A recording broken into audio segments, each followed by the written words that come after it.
Boxing day టెస్ట్లో team India పోరాడినా అనుకున్నది సాధించలేకపోయింది. ఎంత ఫైట్ చేసినా మ్యాచ్ ను డ్రా చేయలేకపోయింది.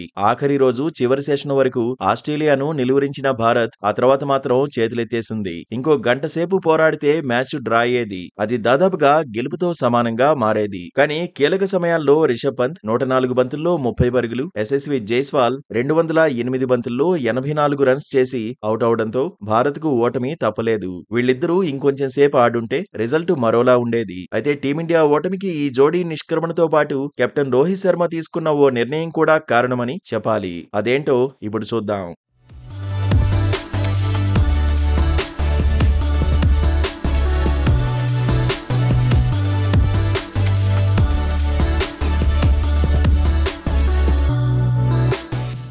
మెల్బోర్న్ టెస్టు తొలి ఇన్నింగ్స్ లో సెంచరీతో మెరిశాడు నితీష్ కుమార్ రెడ్డి. 189 బంతుల్లో 114 పరుగుల విలువైన ఇన్నింగ్స్ తో జట్టును ఆదుకున్నాడు. 8వ నెంబర్లో బ్యాటింగ్ దిగిన తెలుగోడు 162 బంతుల్లో 50 పరుగులు చేసిన వాషింగ్టన్ సుందర్ తో కలిసి 127 పరుగులు జోడించాడు. ఈ పార్ట్నర్షిప్ లేకపోతే మ్యాచ్ 3 రోజులకే ముగిసేది. అలాంటి సూపర్బ్ నాక్ తో కంగారులకు వణుకు పుట్టించిన నితీష్ ను రోహిత్ నమ్మలేదు. సెకండ్ ఇన్నింగ్స్ లో తెలుగోడిని కాదని స్పిన్ ఆల్రౌండర్ రవీంద్ర జడేజాను 5వ స్థానంలో బ్యాటింగ్ దింపాడు. ఇదే భారత్ కొంపముంచింది. జడ్డూకు బదులు నితీష్ ను పంపుంటే బాగుండేదనే అభిప్రాయాలు వ్యక్తమవుతున్నాయి.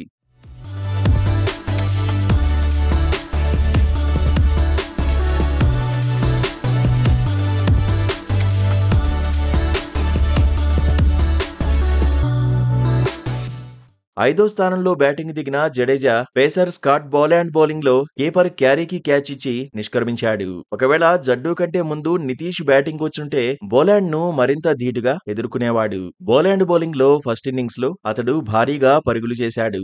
బోలాండ్ ను ఎదుర్కొని సెట్ అయి ఉంటే మిగతా బౌలర్లను అతడు ఆటాడుకునేవాడు. అంతలా టచ్ లో లేని జడ్డూను కాస్త వెనక్కి పంపుంటే బాగుండేది. కానీ జడ్డూ అలా వెళ్లి ఇలా అవుట్ అయి వచ్చేయడంతో నితీష్ పూర్తి డిఫెన్సివ్ మోడ్ లోకి వెళ్లిపోవడం, ప్రెషర్ ఎక్కువ అవడంతో మరో వికెట్ పడింది.